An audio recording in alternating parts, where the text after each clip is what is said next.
Polisi tegas bakal penjarakan travel gelap yang nekat angkut penumpang saat larangan mudik 2021. Pemerintah secara resmi melarang masyarakat untuk mudik lebaran. Sejumlah sanksi sudah disiapkan bagi mereka yang melanggar. Bahkan Kepala Koordinasi Lalu Lintas Polri, Irjen Istiono mengancam akan memenjarakan travel gelap yang masih nekat mengangkut penumpang di tengah pelarangan mudik lebaran 2021. Nantinya, kata Istiono, pihak yang bertanggung jawab atas operasional travel gelap tersebut baru dibebaskan usai lebaran 2021 mendatang. Istiono kembali menjelaskan kendaraan yang boleh keluar daerah selama pelarangan mudik lebaran hanya yang memiliki izin khusus ataupun dalam keadaan darurat. Di antaranya, warga yang dalam kondisi akan berdinas keluar kota. Untuk hal ini, nantinya petugas meminta mereka menunjukkan surat tugas yang sah dalam kondisi berdinas.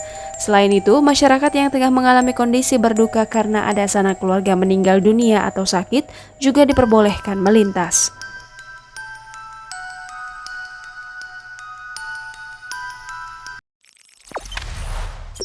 Jangan lupa subscribe, share, komen, dan like ya!